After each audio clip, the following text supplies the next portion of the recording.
Selat Bali ini sendiri mungkin isunya bukan isu patahan saja, tapi berarti tidak ada isu patahan kalau di Bali, karena hanya memang secara teknis memungkinkan. Tapi ada kondisi geografis di antara antara sini sama Bali itu ada kondisi palung yang lumayan dalam ya kan, sehingga ketika ada pembangunan jembatan di situ tentu itu harus jadi pertimbangan, karena itu akan jadi salah satu constraint untuk secara teknis lah ininya kan. Kemudian selain secara teknis, kalaupun mungkin itu bisa mungkin berbanding lurus sama biayanya.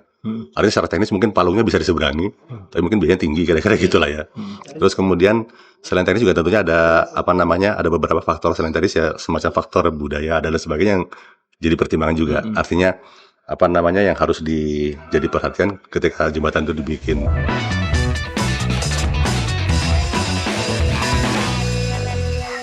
Selamat sore para penonton channel Radar Banyuwangi.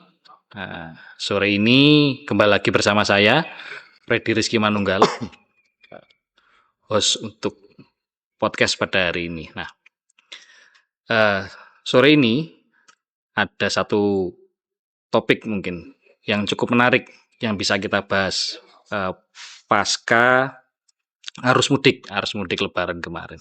Nah, topik ini mungkin yang kita bahas adalah seputar perkembangan kepelabuhanan di Banyuwangi, terutama di lintasan ASDP Ketapang Gilimanuk. Nah, sore ini kita langsung bertemu dengan General Manager PT ASDP Ketapang. Selamat sore, Pak Arif Eko Kurniansyah. Ya, selamat sore. Ya, jadi beliau ini masih baru ya Pak ya? Masih baru 1 bulan, tapi sudah langsung menghadapi bagian paling penting dari arus mudik Lebaran. Nah, langsung saja mungkin sebelum kita banyak berbincang terkait kepelabuhanan ya Pak ya. Nah, boleh dong kita di-spill sedikit Pak perjalanan karir Pak Arif sebelum sampai ke Ketapang mungkin. Oh, ya. Saya di Ketapang ini memang baru sebulan. Jadi saya datang di sini tuh pas bulan puasa. Jadi sebelum di sini saya awalnya dari kantor pusat, masuk di kantor pusat di Jakarta dari tahun 2002. Kemudian pernah di Sulawesi 3 tahun, kembali lagi ke Jakarta, terus beberapa kali sudah beberapa divisi lah di situ, dari awalnya dari teknik, asalnya seorang teknik.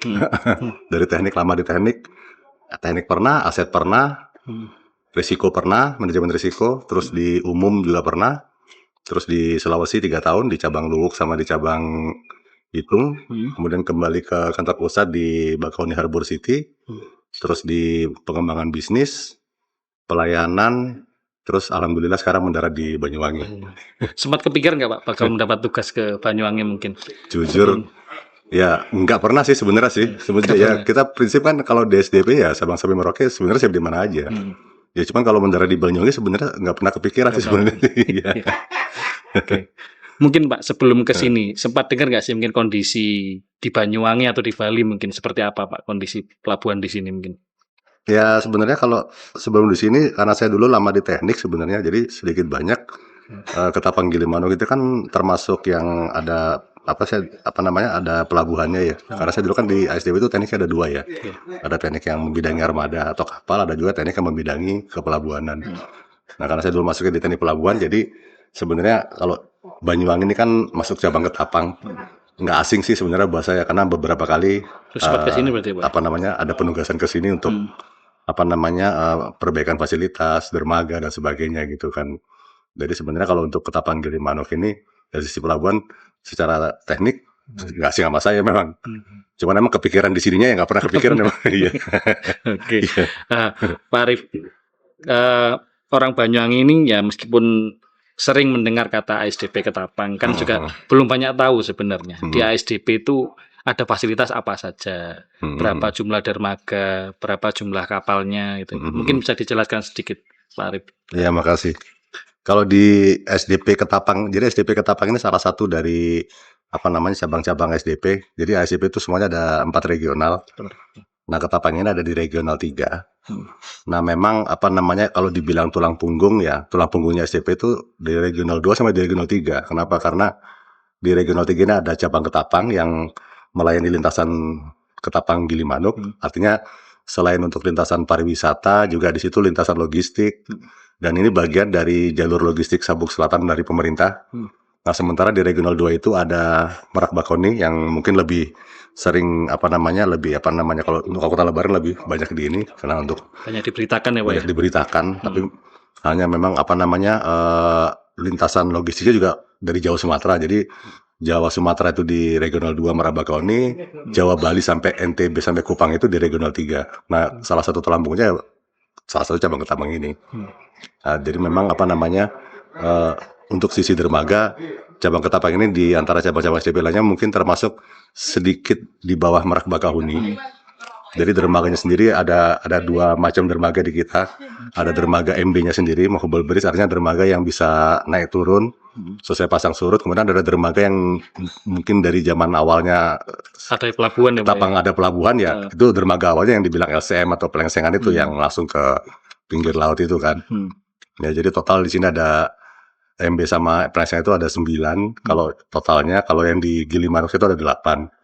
Nah, kenapa ada 9? Karena di sini ada ketambahan bulusan. Oke. Nah, bulusan itu juga unik. Bulusan itu artinya itu lahan itu tadinya dipakai buat sekedar perawatan kapal. Untuk Tapi karena docking gitu, memang Pak ya. bukan docking, hanya untuk perawatan kapal atau yang istirahat atau istilahnya yang perawatan-perawatan yang off harus gitu. digalangkan kan, yang off yang harus digalangkan, perawatan itu di situ. Tapi karena memang luas, terus kemudian setelah COVID itu mulai dibeton, jadi sudah dipersiapkan untuk persiapan jika dibutuhkan kantong parkir atau jika dibutuhkan ada penambahan dermaga. Nah, kebetulan sekitar tahun itu juga ada bantuan dari teman-teman Pemprov Jatim, di ujungnya bulusan itu ditambah dermaga lagi kan, kira-kira gitu. Jadi akhirnya jadi yang tadinya cuma dermaga perawatan akhirnya jadi dermaga bulusan yang bisa dipakai buat perbantuan untuk momen-momen ya kayak anggap kemarin gitulah kira-kira Saat gitu. momen krusial ya Pak ya. Iya, dan dengan luasan yang bulusan itu jadi termasuk bisa nampung truk itu lumayan karena dia bisa 500-an truk bisa masuk situ. Untuk jadi buffer zone lumayan lah ininya. Kalau jumlah kapal berapa sekarang Pak Arif di Kalau lintasan SDP Ketapang yang Gilimanuk? Ketapang Gilimanuk ini total, jadi kapalnya di sini tuh ada kapalnya SDP murni. Kalau yang kapal murninya SDP itu sekarang dengan anak perusahaan itu kita ada di SDP itu ada Portling 7 sama Pratita. Kemudian dari Jembatan Nusantara yang sekarang udah afiliasi sama kita itu ada 1, 2, 3, ada 5 kapal juga. Jadi total kalau yang untuk grup SDP Group itu ada 7 kapal yang di sini. Kemudian selebihnya itu kapal-kapal teman-teman dari operator swasta, dari DLU, Jemla, terus Berkat dan sebagainya, ada banyak. Total itu ada 55 kapal. 55 kapal. Iya, 55 kapal. Jadi kalau istilahnya salah satu dermaga tersibuk boleh Pak ya di Indonesia ya. Iya, 24 jam kan. Iya. Pak Arif mungkin dibanding tempat-tempat yang pernah Pak Arif bekerja sebelumnya di Sulawesi atau di mana itu, apa sih Pak perbedaan karakteristik mungkin dari Pelabuhan Ketapang? Ya yang jelas Pelabuhan Ketapang ini sebenarnya ini cabang saya pertama walaupun saya pernah di Sulawesi. Tapi ini cabang pertama saya yang 24 jam full. 24 jam. Jadi alirannya kalau saya dulu di Sulawesi itu memang cabangnya itu mungkin dia seminggu tuh ada 2 kali atau 3 kali karena memang jaraknya jauh-jauh. Kalau di Sulawesi itu pelayarannya itu bisa rata-rata 5 jam sampai 16 jam, ada 30 jam gitu kan. Kalau di sini mungkin secara pelayaran hanya sekitar 45 menit sampai 1 jam. Tapi continue 24 jam. Nggak ada putusnya ya Pak ya? Nggak ada putusnya. Nah, kalau lagi normal itu yang jadi kita duduk di depan kantor itu ya. Lewat satu ya. Sambil ngopi di depan kantor pagi-pagi lewatin mobil, bis, apalah, truk lewat satu-satu. Kayaknya lewat satu-satu. Sore kita hitung atau malam kita hitung itu bisa 5.000 sampai 7.000 itu. Nggak kerasa loh itu. Karena nggak putus-putus ya Pak ya? Putus. Jadi satu. Ya tiba-tiba ya 5.000 sampai 7.000 aja ada gitu loh. Saya kok bisa ya kita gitu. Makanya wajar disebut salah satu yang tersibuk ya Pak makanya. ya? Sedikit tapi terus-menerus ya Pak? Terus-menerus. Nggak ketok gitu ya kalau ininya ya.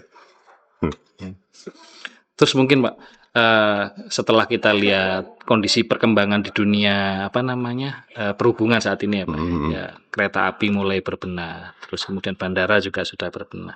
Untuk pelabuhan mungkin Pak, dalam waktu dekat apa yang akan dilakukan SDP ini? Ya kalau untuk pelabuhan kita pertama ya pasca anggap kemarin memang Ini kan pelabuhan kita ini kan aslinya yang dermaga Pelengsengan itu memang sudah dari awal ya, Iya. dengan kapasitasnya yang 50 ton itu. Hmm. Sementara dermaga MB kita itu rata-rata dibuat dari tahun 97. Kalau nggak salah waktu itu tuh ada program pembangunan dermaga dari Kementerian Perhubungan, terus bantuan dari Jepang. Ada beberapa pelabuhan itu ada Ketapang, Surabaya, Ujung Kamal, terus Merak juga ada, dermaga 3 sama Bakauni, terus di Lembar Padangnya juga ada, termasuk di Ketapang Gilimanuk ini, yang terus sekarang dermaga yang kita sekarang pakai ini kan, dermaga MB. Nah memang pada saat itu memang kapasitasnya 30 ton itu ya, Cukup kebutuhan saat pada itu, saat Pak, ya, itu Pak? oke pada saat tahun 97 itu, which is sudah 29 tahun yang lalu berarti kan. Sekarang kita sudah di 2026 dan dengan dinamika yang sekarang memang tuntutan muatannya memang semakin Semakin tinggi ya, Pak? semakin tinggi. Jadi dalam waktu dekat sampai dengan dari 2026 ini sampai 2029 ke depan, itu yang pertama itu dermaganya tuh akan kita tingkatkan kapasitasnya. Oke. Untuk yang MB-nya. Jadi bertahap tahun ini sudah dalam proses lelang di Ketapang. Itu nanti di dermaga 2-nya kita tingkatkan jadi 50 ton, kemudian tahun depan dermaga 3, tahun depan dermaga 1 dan seterusnya. Jadi sampai tahun 2029 itu secara dermaga dia sudah aman dulu untuk 50 ton seluruhnya ya. Jadi sehingga sampai 2029 itu seluruh dermaga yang dari Ketapang maupun di Gilimanuk itu sudah kapasitasnya tuh sudah sama-sama minimal 50 ton kan. Sehingga nanti udah artinya muatan ini kita sudah fleksibel, udah lebih siap untuk tuntutan paling tidak kalau 97 bertahan 29 tahun paling tidak ini sampai 29 tahun lagi ke depan masih kita bisa bertahan lagi 29 tahun lah. Walaupun mungkin kalau hukum itu kalau kemarin 29 tahun mungkin sekarang nggak 29 tahun Pak, mungkin cuma 20 tahun mungkin kan makin kesini makin cepat biasanya kan ininya kan, mungkin 15 tahun kita harus sudah mikir lagi mungkin kira-kira seperti itu. Tapi at least sampai itu kita sudah siap untuk seluruh dermaga itu sudah siap di situ dengan kapasitas yang lebih tinggi ya Pak, dengan kapasitas 50 ton tadi. Kemudian juga nanti tentunya kita ada apalagi penataan pelabuhannya sendiri, karena memang dengan perkembangan yang sekarang, apalagi kita juga waktu kita kan nggak banyak ya. Sekarang jalan tolnya sudah sampai Besuki ya. Betul, Pak. Mungkin 2 tahun 3 tahun lagi atau kurang dari 3 tahun lagi mungkin tolnya sudah sampai sini Sampai ya. Banyuwangi. Nah, ketika sudah sampai sini itu harusnya sudah deras. Dengan luasan pelabuhan sekarang sudah pasti kita harus prepare ya. Kita harus prepare. Nah, artinya waktu kita sampai dengan jalan tol itu ini ya kita harus ada untuk penataan area parkir baik di Pelabuhan Ketapang maupun di Gilimanuknya juga gitu kan. Artinya berkejar-kejaran dengan proyek tol juga ya Pak ya. Ketika mereka selesai kita juga harus selesai lebih awal. Kalau dalam sehari itu rata-rata berapa Pak kendaraan yang melintasi? Nah, kalau normal sih rata-rata di bawah 10.000 ya. Kalau normalnya campuran ya semuanya kalau normal. Ya kalau kayak kemarin Lebaran itu ya puncaknya tuh ya 23.000 sampai 27.000 seharinya ya. Pada saat puncak yang kemarin ya. Kalau normal ya rata-rata di bawah 10.000 lah rata-rata. Dengan kemampuan berapa Pak maksimal? Mungkin. Kalau kapasitas seberang kita di Ketapang Gilimanuk itu sehari itu 15 sampai 16.000 kendaraan maksimal ya. Maksimal ya Pak ya. Sekali, ya. Berarti melebihi maksimal kemarin itu ya Pak. Makanya ketika hari puncak itu ada 21 sampai 27.000 ya artinya ada kendaraan yang pasti yang harus menunggu ya Pak. Ya, harus antri lah kira-kira gitu kan nantinya. Ya itulah makanya kita juga dari sisi pelabuhannya harus kita tata lagi supaya kapasitasnya bisa di atas itu. Kemudian dari sisi dermaganya kita tingkatkan kapasitasnya supaya nanti kita bisa menerima kapal-kapal yang lebih besar lagi kan sehingga punya daya serap yang lebih bagus lagi sehingga kapasitas harinya mungkin bisa naik di atas 15-16 ribu lagi kan bisa naik lagi kira-kira seperti itu. Pak, ada beberapa pertanyaan ya yang juga muncul dari sosial media yang sering kita lihat gitu kan. Nah, mungkin salah satunya dari wajah pelabuhan kan. Ketapang ini wajah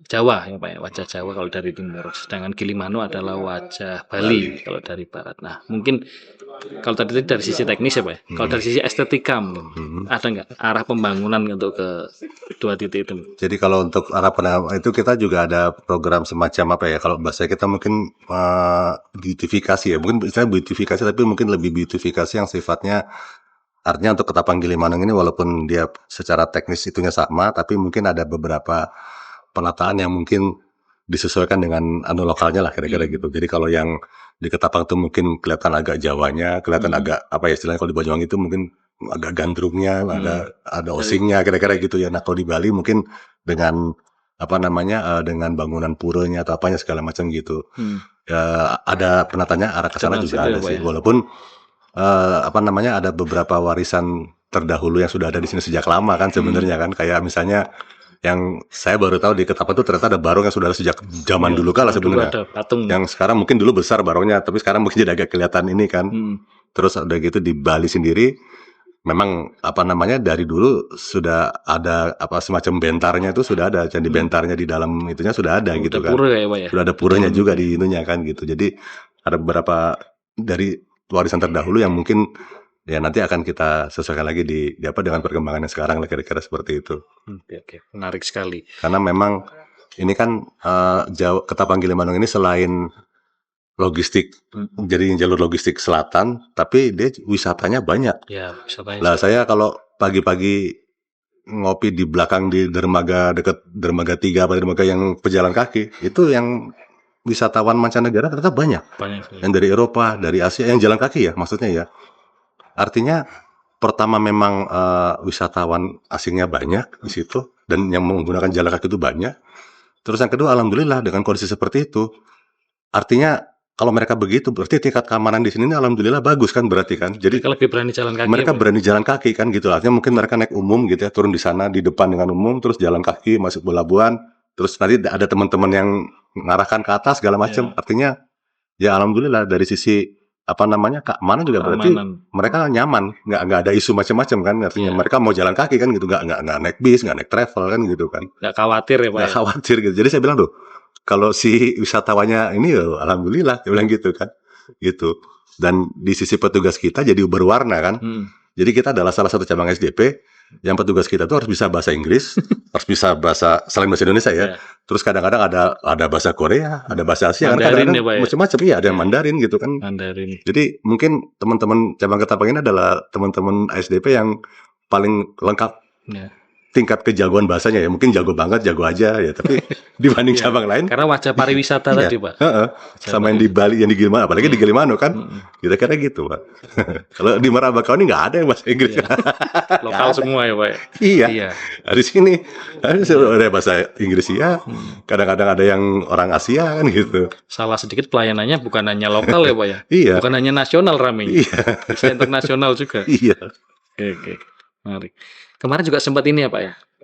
Announcer kita juga pakai 4 atau 5 bahasa. Ada, ya jadi ada bahasa Indonesia, Inggris, ada Mandarin, ada apa lagi? Ada Jawa. Ada Jawa ya. Kenapa pakai Jawa juga, Pak? Ya karena di Jawa kan. Masa di Jawa pakai bahasa Bali kan? Ya jadi. Iya. Itu saya ini sih notice sekali tuh. Iya. Ada. Cuma kayaknya kalau ditambahin bagus mungkin. Ya tadi itu ada Korea mungkin. Rusia juga mungkin. Rusia juga banyak kan. Rusia juga ada beberapa itu. Saya pernah ketemu where you from? Moskow. Oh, Rusia. Rusia sampai sini jalan kaki juga nih. Iya. Iya. Oke. Nah, terus tadi saya baca-baca juga, Pak, di di kalau di Bali itu kan ada apa Pak namanya, yang kapal listrik itu, Pak, tadi, Pak. Di Bali yang dari bandara ke pelabuhan itu. Bandara ke pelabuhan dari bandara udara ya? Ya, dari bandara. Yang kapal listrik itu, Pak. Itu kan ada layanan tuh mau dibuka itu, Pak. Untuk menunjang pariwisata. Yang di Bali ya? Yang di Bali ya. Yang di Bali itu yang ada, saya dengar memang ada rencana pemerintah untuk jadi kan dulu kan sekarang kan yang viral di Canggu ya, yang di Bali yang saya dengar tuh ya. Untuk kemacetan tuh, Pak ya. Cuman kan jalan daratnya kan macet ya, jalan daratnya itu memang ada wacana pemerintah tuh untuk buka kayak jalur semacam water taxi, istilahnya water taxi ya. Jadi itu water taxi itu wacana pemerintah tuh dari Bandara Ngurah Rai ya kan, bikin semacam kayak dermaga kapal ininya, nanti mendaratnya di daerah Canggu. Ada wacana, jadi artinya itu jadi alternatif ininya kan. Nah kebetulan water taxi itu dari pemerintah itu salah satu ininya dari Kemenko Infrastruktur sama dari Kemenhub kan ininya kan. Ya kalau artinya nanti SDP di situ, cabang Ketapang siap lah mengoperasikan di sana lah kira-kira gitu. Kalau dari pantauan Pak Arif sendiri, Pak, setelah 1 bulan lebih ya, Pak ya, di Banyuwangi, selain peningkatan kapasitas dermaga, apa Pak yang dibutuhkan mungkin untuk peningkatan layanan kepelabuhanan ke depan? Iya sebenarnya kalau untuk kita tidak bisa hanya bicara pelabuhan saja tentunya ya. Ya. Artinya konektivitas itu kan ada konektivitas dari darat lalu ke pelabuhan lalu dan seterusnya kira-kira seperti itu. Artinya paling tidak antara kita di sini di Ketapang sini dekat sama kereta api ya kan.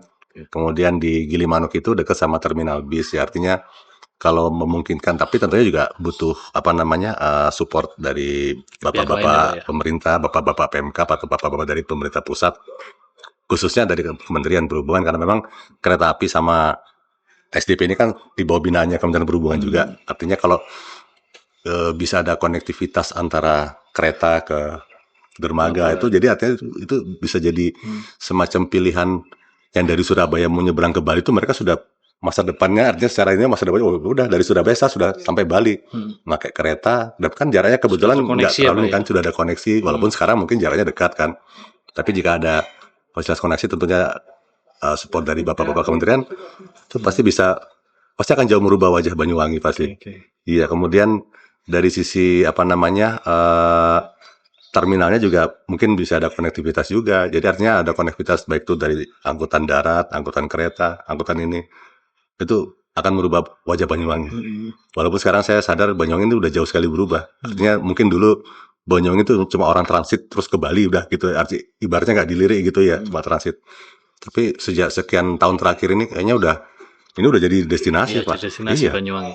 Saya sekarang dibanding 5-6 tahun yang lalu atau ini aja rasanya di sini nih ketemu teman-teman wisatawan mancanegara itu banyak Pak sekali di Banyuwangi. Yang memang mau ke sini ya Pak? Yang memang mau ke sini, bukan yang cuma sekedar karena mau ke Bali hampir sebentar, enggak. Memang mereka ke sini. Ya Ijen apa segala itu udah jadi ya kebetulan saya ikut komunitas backpacker ya.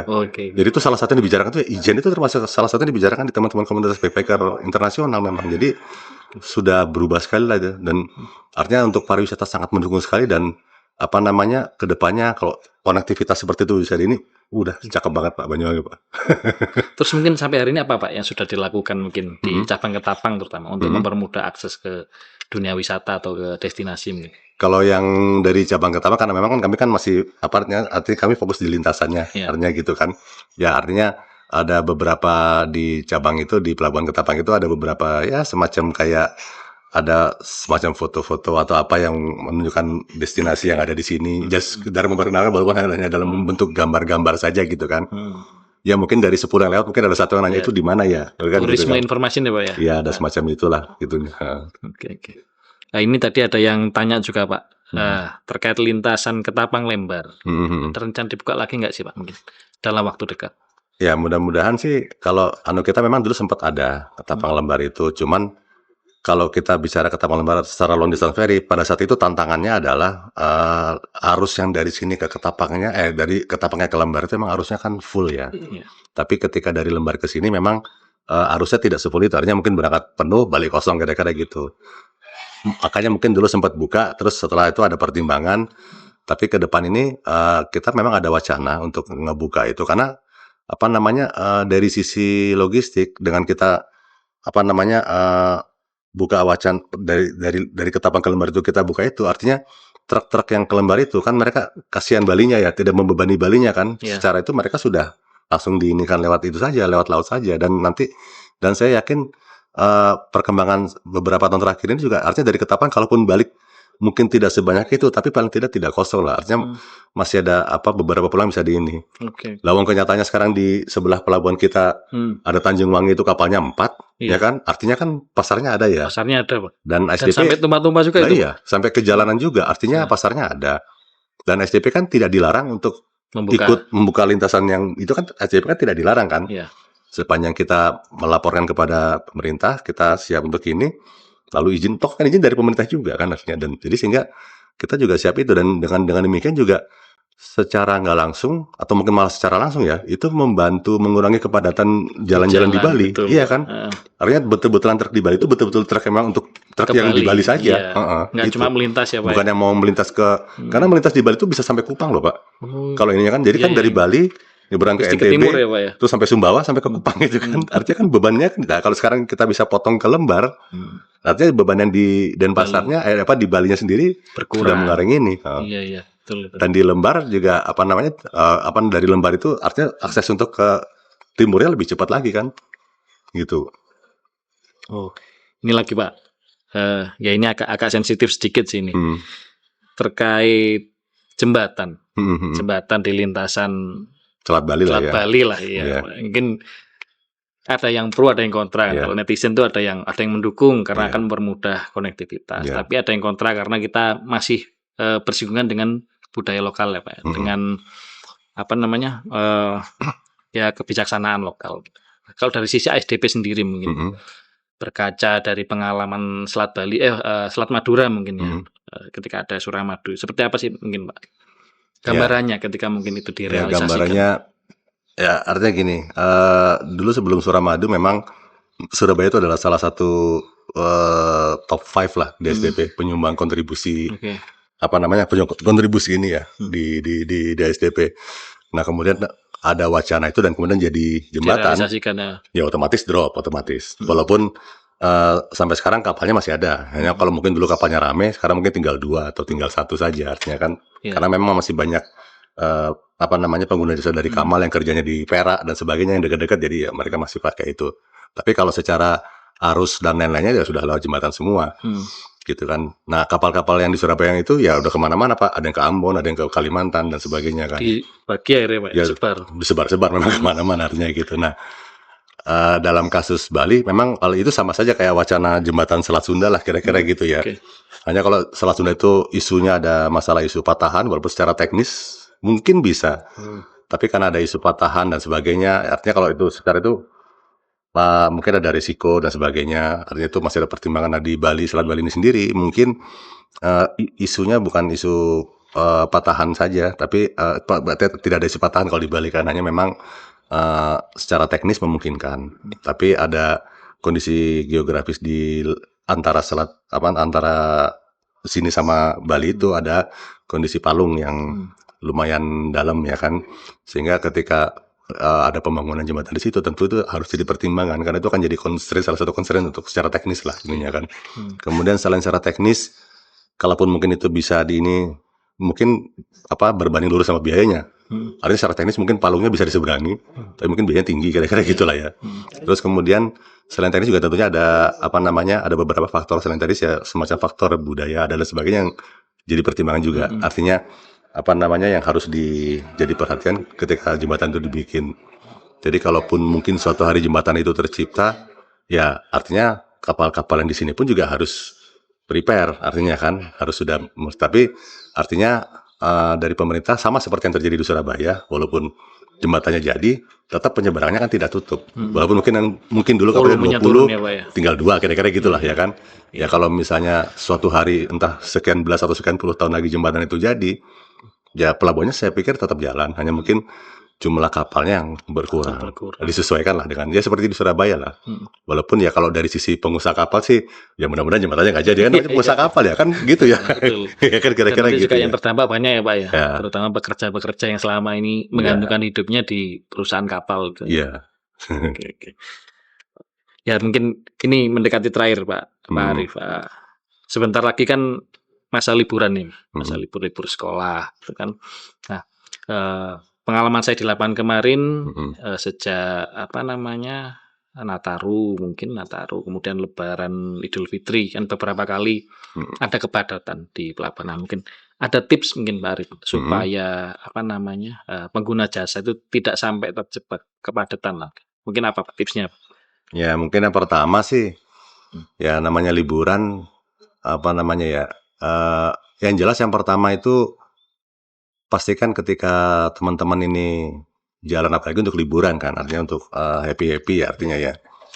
Ya yang penting pastikan secara fisik sehat, secara fisik dalam kondisi sehat, baik badannya fisiknya sehat, kemudian jika yang membawa kendaraan juga pastikan kondisi kendaraan juga sehat, sehingga paling tidak bisa membantu memperlancar itu. Kemudian mungkin ada beberapa waktu-waktu tertentu yang bisa dijadikan pertimbangan untuk supaya tidak, karena mungkin kepadatannya kemungkinan tidak bisa dihindari karena memang liburnya bersamaan kan.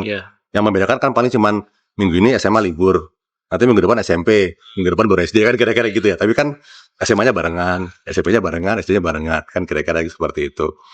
Apa namanya? eh, Usahakan cari waktu-waktu yang kira-kira tidak terlalu padat di pelabuhannya. Biasanya kalau pada saat liburan itu tuh kepadatannya itu mulai dari ya kalau pagi itu sekitar jam-jam 8 sampai jam 12 itu padat. Nanti sekitar jam 12 jam 2 itu agak turun dikit karena mungkin ada makan siang, ada ibadah dan sebagainya. Sore agak ini nanti dari jam 4 menjelang itu sudah mulai naik lagi kira-kira itu. Malam udah ini udah apa namanya sampai malam tuh udah rame. Jadi kira-kira ambil waktu yang kira-kira nggak terlalu padat lah. Biasanya tuh padatnya tuh ya dari sekitar jam 8 sampai jam 12 itu biasanya ini. Kemudian di sore setelah maghrib itu juga karena kan kadang-kadang orang udah habis maghrib atau habis isya jalan, nah disitulah. Nah, jadi kira-kira usahakan cari waktu yang itu waktu yang tidak bersamaan seperti itu. Kemudian kalau untuk khusus teman-teman pengendara motor juga dipertimbangkan mungkin bisa mengambil mengambil waktu yang jangan yang pas terik sekali lah kira-kira gitu untuk teman-teman yang menggunakan roda 2 ini kan. Ya kalau pagi mungkin matahari pagi masih inilah gitu kan, atau matahari sore masih. Jadi kalau yang antara sudah jam 11 sampai jam 2 tuh ya mungkin teman-teman roda 2 mungkin bisa lebih jangan yang ambil seperti itu, karena kalau kayak saya sendiri nggak apa, tapi kalau yang kasihan yang bawa anak kan kira-kira gitu ya. Itu sih paling.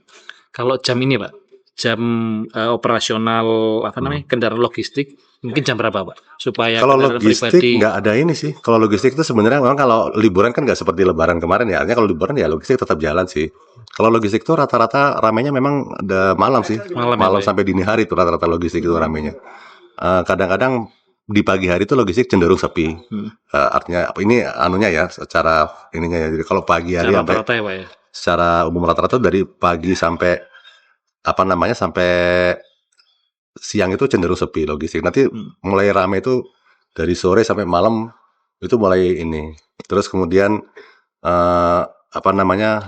bis-bis itu juga rata-rata namanya bis malam ya. Bis malam berarti jalannya malam ya, bis malam kan gitu ya. Kalau bis pariwisata boleh kapan saja. Bis pariwisata kapan saja.